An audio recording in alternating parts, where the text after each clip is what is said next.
प्रिय छात्रों, मेरे YouTube चैनल पर आप सबों का स्वागत है।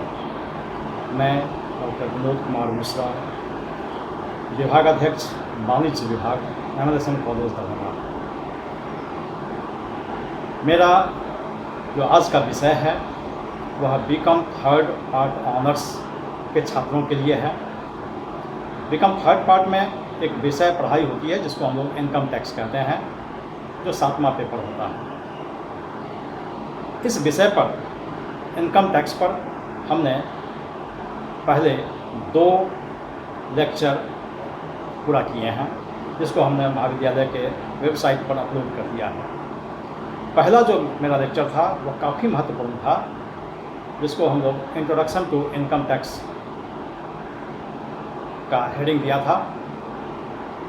और इसके अंतर्गत हमने इनकम टैक्स का जो महत्व है, इनकम टैक्स की जो आवश्यकता है, हमें क्यों पढ़ना चाहिए, क्यों हमारे लिए आवश्यक है, उनके जो पारिभाषिक शब्द हैं, इन सारी बातों पर हम लोगों ने विस्तार से चर्चा की है। दूसरा जो मेरा लेक्चर सीरीज था वह एग्रीकल्चर इनकम के बारे में था कि भारत में एग्रीकल्चरल इनकम क्यों महत्वपूर्ण है, क्योंकि भारत कृषि प्रधान देश है और अधिकांश आबादी यहाँ कृषि पर आधारित है और भारत सरकार ने उस पर टैक्स एग्जम्प्ट भी कर रखा है। तो क्या है उसके नियम, क्या इनकम टैक्स का नियम कहता है कि एग्रीकल्चर इनकम किसको कहेंगे, नहीं कहेंगे, और क्या उसके कैलकुलेशन हो सकते हैं, इन सारी बातों पर चर्चा मैंने पिछले क्लास में एग्रीकल्चर इनकम के हेडिंग के अंतर्गत हमने किया है।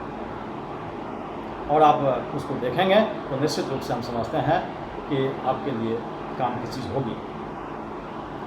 आज का जो मेरा लेक्चर है, जो मैं आपसे साझा करने जा रहा हूँ, वह भी काफ़ी इम्पॉर्टेंट है और उसका हेडिंग है types of SSC on the basis of residence and their tax liability. अर्थात निवास स्थान के आधार पर करदाता कितने प्रकार के हो सकते हैं और प्रत्येक करदाता की क्या लायबिलिटी होगी, टैक्स लायबिलिटी क्या होगी। इसी पर आज हमारी चर्चा है आप लोगों के साथ, और मैं अपने विचार साझा करूंगा। जो इनकम टैक्स के रूल हैं उसको मैं बताऊंगा, और यह आप ध्यान से इसको देखेंगे तो निश्चित रूप से आपको यह लाभप्रद होगा। On the basis of residence, करदाता 2 प्रकार के होते हैं, निवासी 2 प्रकार के हो सकते हैं। मुख्यतया 2 प्रकार के हो सकते हैं, एक भारत का साधारण निवासी और दूसरा भारत का अनिवासी। भारत का साधारण निवासी ऑर्डिनरी रेजिडेंट और भारत का अनिवासी नॉन रेजिडेंट ऑफ इंडिया। फिर जो भारत के साधारण निवासी होते हैं यह 2 प्रकार के होते हैं, एक भारत का साधारण निवासी, दूसरा भारत का असाधारण निवासी, रेजिडेंट ऑफ इंडिया, और दूसरा not ordinarily resident of India. Ordinarily resident of India and not ordinarily resident of India, यह 2 प्रकार के निवासी होते हैं। और तीसरा हो गया अनिवासी। तो मोटा मोटी हम लोग समझ लें कि निवास स्थान के आधार पर करदाता 3 प्रकार के होते हैं, एक भारत का साधारण निवासी ऑर्डिनरी रेजिडेंट ऑफ इंडिया, दूसरा भारत का असाधारण निवासी not ordinarily resident of India, और तीसरा भारत का अनिवासी नॉन रेजिडेंट ऑफ इंडिया। यह 3 प्रकार के निवासी होते हैं, करदाता होते हैं भारत में। अब यहाँ प्रश्न है कि हम निवासी करदाता किसको कहेंगे, असाधारण निवासी किसको कहेंगे और अनिवासी करदाता किसको कहेंगे। यह एक महत्वपूर्ण विषय हो जाता है, इसको अलग अलग करना। यानी हमारे सामने मिक्सचर ऑफ दूध है, मिल्क है, हमको उसमें छांटना है कि कितना पानी है और कौन सा पानी है और कौन सा दूध है, कितना मलाई है उसमें। ठीक ऐसे ही यहाँ भी हम लोगों को एक महत्वपूर्ण दायित्व बन जाता है कि कैसे उसको अलग अलग करेंगे, किसको हम मानेंगे निवासी, किसको असाधारण निवासी और किसको अनिवासी मानेंगे। और इस संबंध में आयकर ने कुछ टूल्स दिए हैं हम लोगों की आसानी के लिए टूल्स दिए गए हैं, और उसके आधार पर हम लोग जानेंगे, निकाल लेंगे, आसानी से निकाल लेंगे कि कौन क्या है। यह जो शर्तें हैं, जो टूल्स की मैंने चर्चा की, वह शर्तें हैं, वह शर्तें दो प्रकार की हैं। एक आधारभूत शर्तें, जिसको बेसिक कंडीशन कहते हैं, और दूसरा अतिरिक्त शर्तें, जो एडिशनल कंडीशंस के रूप में आते हैं। यानी दो शर्तें हैं, एक बेसिक कंडीशंस, आधारभूत शर्तें, और दूसरा एडिशनल, अतिरिक्त शर्तें। अब इन शर्तों को थोड़ा सा हम लोग विस्तार से देखें, क्योंकि यही है जो हमको सब कुछ बता देगा, करदाता की क्वालिटी को बता देगा। पहला जो बेसिक शर्त है, उसमें दो शर्तें जोड़ी गई हैं। बेसिक में, आधारभूत जो शर्तें हैं, उसमें दो शर्तें हैं। पहला शर्त उसमें है कि वह व्यक्ति अथवा करदाता गत वर्ष में भारत में 182 दिन, कुल मिलाकर 182 दिन रहा हो, कुल मिलाकर 182 दिन गत वर्ष में रहा हो। और हम लोग जानते हैं कि गत वर्ष क्या होता है, यानी बीता हुआ वर्ष। यानी अभी जो चल रहा है, फिनांशियल ईयर चल रहा है 2021-22 चल रहा है, जिसमें हम लोग अभी चल रहे हैं। इसका जो गत वर्ष होगा, वह 12 महीना जो 1 अप्रैल 20 से शुरू होकर 31 मार्च 21 को समाप्त हुआ है, वह गत वर्ष कहलावेगा, वह गत वर्ष होगा। तो यहाँ चर्चा उसी गत वर्ष की हो रही है कि वह व्यक्ति अथवा करदाता गत वर्ष में कुल मिलाकर 182 दिन भारत में रहा हो। मान लो इस नियम का कोई पालन, यानी किसी को पालन नहीं हो पाता है, 182 दिन के बदले वह कम ही रहता है। अधिक है तो कोई दिक्कत नहीं है, कम से कम 182 दिन होना चाहिए। यदि कोई मान लो 170 दिन ही रह पाता है कुल मिला के, तब क्या होगा? तो उसके लिए एक और शर्त दी गई है अथवा में, यानी दोनों में से किसी एक शर्त को मानना है, फॉलो करना है। दूसरा शर्त दिया है कि वह व्यक्ति अथवा करदाता गत वर्ष के पूर्व के 4 वर्षों में, गत वर्ष जो पीछे वाला वर्ष है उसके पूर्व के 4 वर्षों में कुल मिलाकर 365 दिन भारत में रहा हो, और गत वर्ष में 60 दिन कम से कम जरूर भारत में रहा हो। इसमें दोनों बातें आ गई कि वह गत वर्ष के पूर्व के 4 वर्षों में कुल मिलाकर 365 दिन भारत में रहा हो, और गत वर्ष में कम से कम 60 दिन कुल मिलाकर रहा हो। तो ये दो शर्तें हो गई बेसिक कंडीशन के अंतर्गत में, यानी दोनों में से किसी एक को ही फॉलो करना है। ये अथवा करके दिया हुआ अथवा है, या तो 182 दिन वाला शर्त, अथवा गत वर्ष के पूर्व के 4 वर्षों में 365 दिन और गत वर्ष में 60 दिन वाला शर्त। यह बेसिक शर्त हो गया, ठीक है। एक हम बेसिक शर्त हम लोग समझ गए। दूसरा जो एडिशनल शर्त है, अतिरिक्त जो शर्तें दी गई हैं, उसको थोड़ा सा समझ लें। उसमें 2 शर्तें हैं, 2 अतिरिक्त शर्तें हैं, और दोनों एक साथ है, यानी उसमें अथवा नहीं है। उसमें जो पहला शर्त है, यानी अतिरिक्त शर्तों में जो पहला शर्त है, 2 शर्तों में से जो पहला शर्त है कि वह व्यक्ति अथवा करदाता गत वर्ष के पूर्व के 10 वर्षों में कम से कम 2 वर्ष तक भारत का निवासी रहा हो।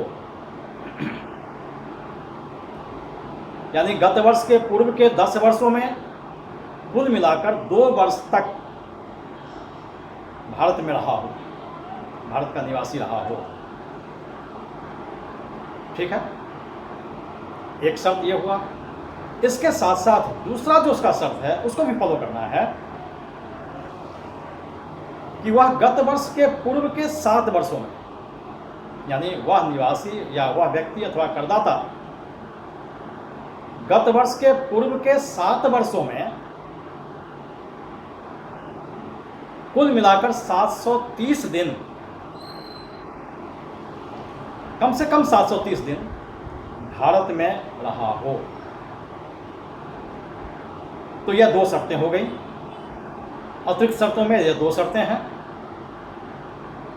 एक 10 वर्षों में 2 वर्ष और दूसरा गत वर्ष के पूर्व के 7 वर्षों में कुल मिलाकर 730 दिन, कम से कम 730 दिन।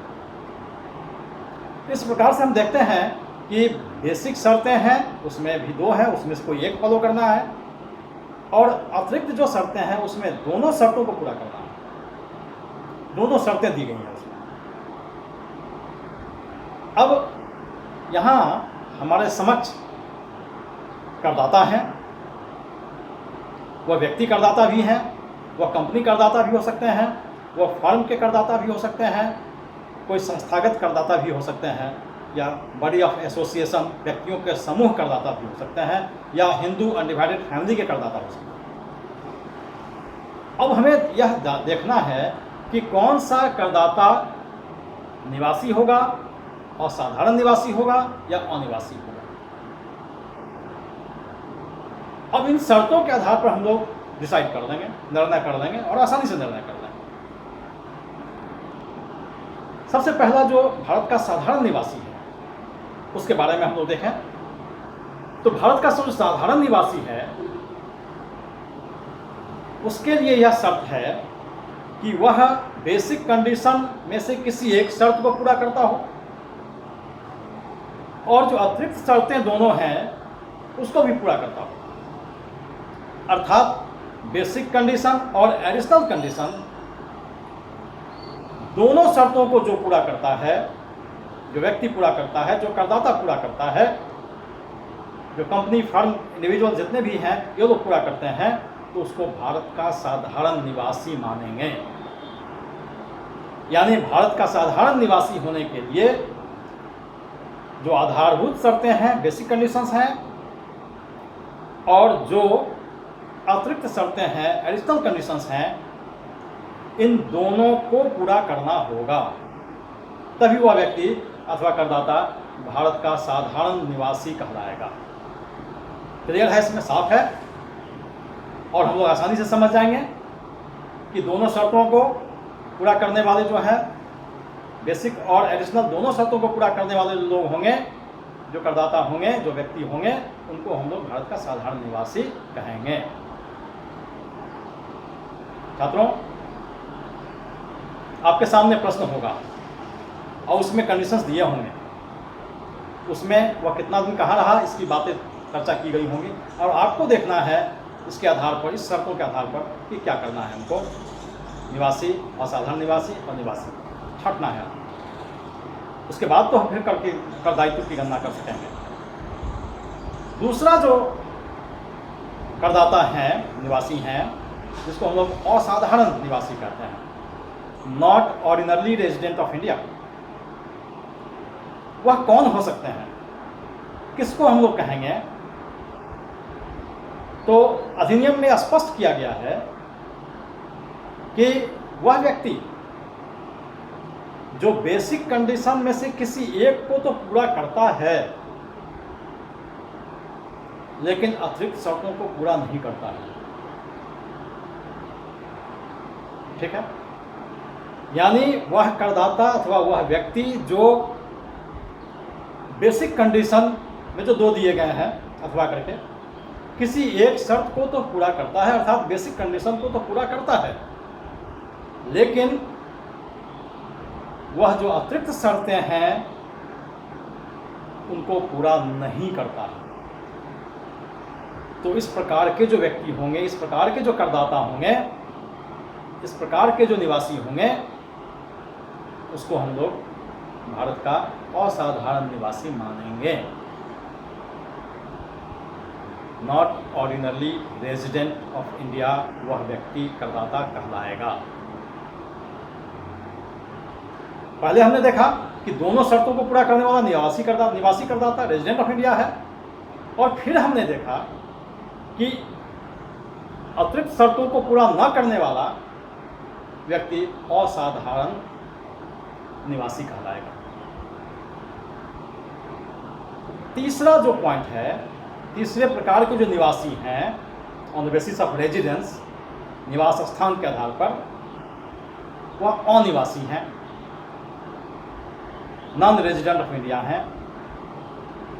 यह कौन हो सकते हैं, किसको हम कहेंगे, कैसे पहचानेंगे उसको कि यह अनिवासी करदाता है? उसके लिए शर्तों का प्रयोग करेंगे, उन पर लागू करेंगे। अर्थात वह करदाता, वह व्यक्ति जो बेसिक कंडीशन में से किसी भी शर्तों को पूरा नहीं करता है और न ही अतिरिक्त शर्तों को ही पूरा करता है, यानी दोनों जो बेसिक और आधारभूत शर्तें हैं उसमें से किसी को भी पूरा नहीं करता हो, वैसे व्यक्ति को, वैसे निवासी को हम लोग भारत का अनिवासी करदाता मानेंगे, यानी नॉन रेजिडेंट ऑफ इंडिया होगा। मोटा मोटी हम लोग समझ गए, जो दोनों शर्तों को पूरा करता है, बेसिक और एडिशनल, भारत का साधारण निवासी। जो सिर्फ बेसिक को ही पूरा करता है, अतिरिक्त को पूरा नहीं करता, उसको हम लोग कहेंगे भारत का असाधारण निवासी। और जो इन दोनों शर्तों यानी बेसिक और एडिशनल में से कोई भी शर्त पूरा नहीं करता है, उसको हम लोग अनिवासी करदाता कहेंगे। चूँकि तीनों ही करदाता अलग अलग हो गए, साधारण निवासी, असाधारण निवासी और अनिवासी। अब यहाँ प्रश्न उठता है, क्या तीनों की टैक्स लायबिलिटी समान होगी? कर भार तीनों का समान होगा? यह एक महत्वपूर्ण प्रश्न है। कर लायबिलिटी का मतलब हुआ कर देने का जो दायित्व बनता है जिसके ऊपर, अर्थात करदाता। क्या तीनों ही प्रकार के करदाताओं का, निवासियों का टैक्स लायबिलिटी एक ही प्रकार होगा? तो निश्चित रूप से इस बात को हम लोग समझ लें कि तीनों ही प्रकार के निवासियों का कर दायित्व एक समान नहीं होगा, अलग अलग होंगे, तीनों का कर दायित्व अलग अलग होगा। अब हम लोग देखेंगे कि एक साधारण निवासी का कर दायित्व क्या हो सकता है, फिर उसके बाद देखेंगे एक असाधारण निवासी का कर दायित्व क्या होगा, फिर अनिवासी का कर दायित्व क्या होगा। और इसके अंतर्गत मैं बता दूं कि जो साधारण निवासी हैं भारत के, मोटा मोटी ये समझ लिया जाए, समझ लें हम लोग कि भारत का जो साधारण निवासी है, जिसको आपने अभी जस्ट क्लासिफाई किया है निवासियों में से, वह जो साधारण निवासी है वह भारत में अथवा भारत के बाहर कहीं भी अर्जन करेगा, कहीं भी प्राप्त करेगा, कहीं भी उसका इनकम उपार्जित होगा या उपार्जित हुआ समझा जाएगा, डीम्ड टू बी अर्न समझा जाएगा या डीम्ड टू बी रिसीव्ड समझा जाएगा, भारत में प्राप्त हुआ या प्राप्त हुआ समझा गया, इनकम रिसीव्ड इन इंडिया और deemed to be received in India, income earn and accrued in India and deemed to be earned and accrued in India, income received or accrued or earned outside India। यानी सभी एक साधारण निवासी को अपने सारे income पर, चाहे वो भारत में हो, भारत से संबंधित हो या भारत के बाहर संबंधित हो, सभी आयों पर भारत में उसे टैक्स देने होंगे। अर्थात एक निवासी का दायरा बहुत बड़ा हो जाता है, उसे भारतीय इनकम पर, सारे भारतीय इनकम पर टैक्स देने होंगे, चाहे उसने प्राप्त किया हो या प्राप्त हुआ समझा गया हो या एक्रूड है, अर्न है या डीम्ड टू बी अर्न है। और विदेश का जो भी इनकम है, जहां उसने प्राप्त किया हो या प्राप्त हुआ समझा गया हो या एक्रूड हुआ हो या उपार्जित हुआ हो या उदय हुआ हो, इन सारे इनकम पर एक साधारण निवासी को कर देना होगा, उसकी टैक्स लायबिलिटी बनेगी और भारत में उसको इनकम टैक्स को कर देना पड़ेगा। ठीक है, समझ गए? यानी एक साधारण निवासी को कोई छूट नहीं है, कोई माफ़ी नहीं है। उसे सारे भारतीय और विदेशी इनकम पर दुनिया में कहीं भी कमा ले, उसको भारत में टैक्स देने ही देने होंगे।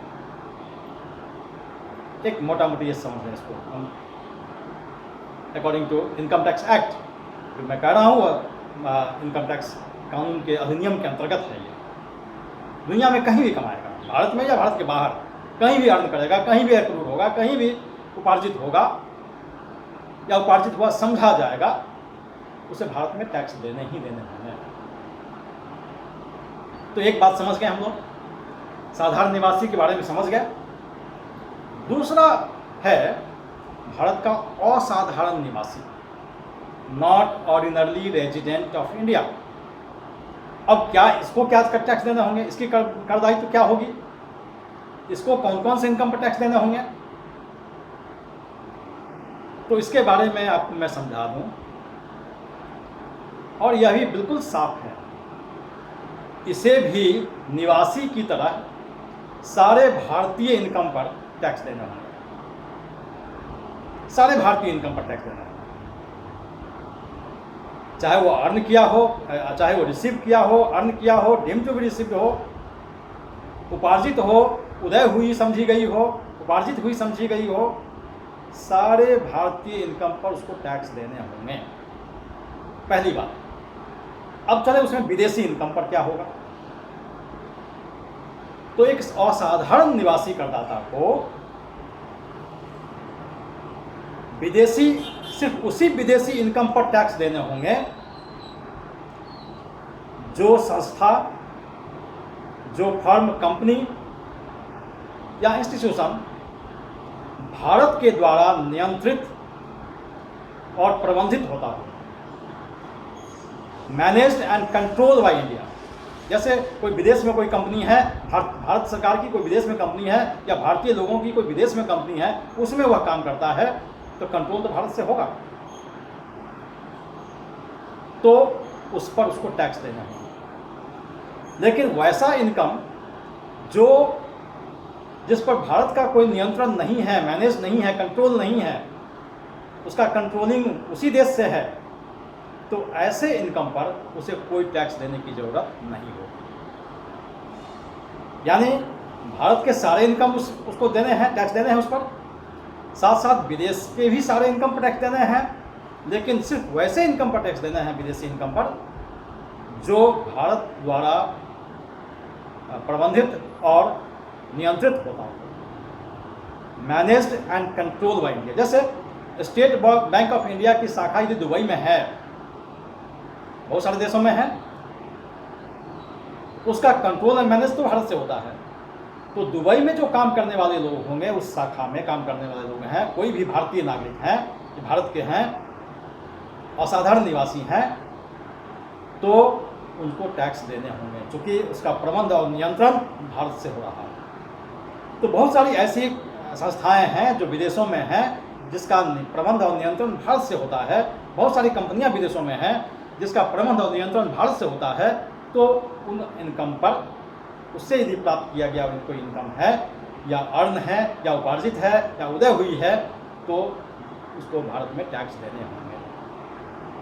तो थोड़ा सा फर्क हुआ, एक निवासी करदाता को सारे इनकम पर टैक्स देने हैं, चाहे भारत से नियंत्रित हो या ना हो, लेकिन एक असाधारण निवासी करदाता को सिर्फ उन्हीं आयों पर टैक्स देने, विदेशी आयों पर टैक्स, भारतीय आय पर तो टैक्स देने ही देने हैं, विदेशी आय पर टैक्स देने होंगे जो भारत द्वारा कंट्रोल एंड मैनेज्ड है।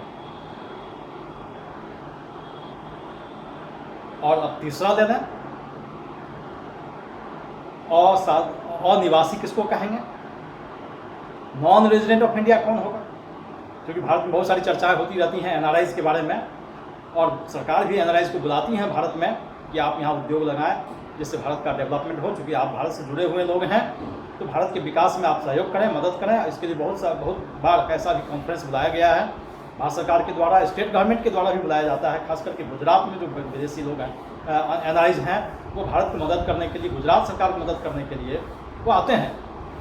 तो यह जो एनआरआईज हैं वह किसको कहेंगे, उनको किसको कहेंगे तो जानकारी हो गई, हमने पहले पढ़ दिया है। अब उनका कर दायित्व क्या होगा? क्योंकि बाहर रहते हैं, विदेश में रहते हैं, वह बेसिक और एडिशनल शर्तों को पूरा नहीं करते हैं तो निश्चित रूप से वो विदेश में रहते हैं। तो उन्हें जो अनिवासी करदाता हैं उन्हें सिर्फ उन्हीं आयों पर टैक्स देने हैं जो भारत में उन्हें प्राप्त हुए हैं, अर्जित हुए हैं, उपार्जित हुए हैं, या उपार्जित हुए समझे गए हैं, प्राप्त हुए समझे गए हैं। यानी केवल भारतीय इनकम पर उसको टैक्स देना है। विदेश में वो कमाता है, विदेश में वह खर्च करता है या कुछ भी करता है, जिस तरीके से प्राप्त करता है, उन सारे इनकम पर उसको टैक्स देने नहीं है। वह वहाँ की सरकार को टैक्स उसके नियम के मुताबिक देना या न देना है, लेकिन भारतीय जो इनकम उसके हैं, जो भारत में कमाए हैं, भारत में प्राप्त किए हैं, तो उन सारे इनकम पर उनको टैक्स देने होंगे। तो हम लोगों ने देखा कि तीनों की टैक्स लायबिलिटी अलग अलग है, और आपके सामने अब बहुत सारे प्रश्न होंगे किताबों में, और वह दिया गया होगा कि आपको निकालना है कि कौन कौन से व्यक्ति साधारण निवासी हैं, कौन कौन से व्यक्ति असाधारण निवासी हैं, और कौन कौन से अनिवासी हैं। दो तरह के प्रश्न इसमें आते हैं। एक तो रहने का विवरण दिया गया होगा, प्रश्नों में दिया रहता है, आपको छांटना है, आपको निकालना है कि साधारण निवासी कौन हो सकता है, असाधारण कौन हो सकता है, और अनिवासी कौन हो सकता है। फिर उसके इनकम दिए गए हैं, आपको निकालना है कि कौन कौन से इनकम साधारण निवासी के अंतर्गत आते हैं, कौन कौन से इनकम असाधारण निवासी के अंतर्गत आते हैं, और कौन कौन से इनकम अनिवासी के अंतर्गत आते हैं। और इस तरह से निकाल करके हम लोगों को टैक्स लायबिलिटी कर भार ज्ञात करना होगा। तो आज के डिस्कशन में, आज का जो मेरा हम लोगों ने चर्चा किया है, इसके अंतर्गत हम लोगों ने सीखा कि निवास स्थान के आधार पर करदाता कितने प्रकार के हो सकते हैं, ये हम लोगों ने अच्छी तरीके से सीखा। फिर हम लोगों ने सीखा कि उनके कर दायित्व क्या होंगे, तीनों ही प्रकार के करदाता के कर दायित्व क्या होंगे, इसको भी हम लोगों ने सीखा। अब यहाँ थोड़ा सा इसमें मैं और जोड़ देना चाहूँगा कि एक जो कंपनी करदाता है, पार्टनरशिप फर्म का जो करदाता है, कोई संस्था का जो करदाता है, संस्था रूप में करदाता जो है, या HUF है, हिंदू अनडिवाइडेड फैमिली करदाता है, वह क्या होगा। तो सीधा सीधी मान लें, या ये लोग या तो भारत के निवासी होंगे, कंपनी या तो भारत के निवासी होंगे या अनिवासी होंगे। असाधारण निवासी होने का प्रश्न नहीं होता। यानी ये लोग या तो निवासी करदाता बन सकते हैं, हो सकते हैं, या अनिवासी करदाता होंगे। असाधारण निवासी, not ordinary resident of India नहीं होंगे। यदि कंपनी संस्था का प्रबंध और नियंत्रण भारत से है तो भारतीय कंपनी हो जाएगा, और यदि विदेश में है, विदेश द्वारा कंट्रोल होता है, तो विदेशी कंपनी होगा, वह भारत की कंपनी नहीं होगा। तो असाधारण निवासी इन लोगों के होने का प्रश्न नहीं होता। ठीक है, आप लोगों ने हमारी बातों को सुना। आज का जो महत्वपूर्ण डिस्कशन था, हम समझते हैं कि आप लोगों को निश्चित रूप से यह आपके लिए उपयोगी होगा, खास करके थर्ड पार्ट के छात्रों के लिए जिनकी परीक्षा संभावित है, अब होने वाली है, आगामी कुछ समय में होगी। तो आप लोगों ने ये सुना, हम समझते हैं कि आपके लिए बहुत बहुत उपयोगी होगा, और इस संबंध में आपके जो भी प्रश्न होंगे आप हमें कमेंट करके हमारे मोबाइल नंबर पर आप हमें बताएंगे। मेरा मोबाइल नंबर है, मैं बोल देता हूँ, या मेरा व्हाट्सअप नंबर भी है वो, आप उस पर कमेंट करेंगे, उस पर आप क्वेश्चन देंगे तो मैं फिर उसको डिस्कशन करूँगा, मैं आगे क्लास में उसको बताऊँगा। मेरा मोबाइल नंबर आप लोग लिख लें 9430638764 9430638764। आप सभी लोगों का बहुत बहुत धन्यवाद। आप स्वस्थ रहें, खुश रहें, इस कोविड के समय में ऑनलाइन क्लासेस से जुड़े रहें, जिससे कि आपका ज्ञान वर्धन भी होगा और हमें भी एक शिक्षक बनने की उपयोगिता महसूस होगी। हमें भी लगेगा कि हम भी एक शिक्षक हैं, हम पढ़ा चुके। सब कुछ बंद हो जाने के बाद बड़ा अजीब सा लगता है, क्योंकि छात्रों से संपर्क न होना एक शिक्षक के लिए दुखदायी होता है। और ऑनलाइन ही सही, ऑफलाइन जब होगा तो होगा, ऑनलाइन ही सही आप हम लोगों से जुड़े, हमारे वीडियो को देखें और लाभ उठाएं। बहुत बहुत आप सबों का धन्यवाद।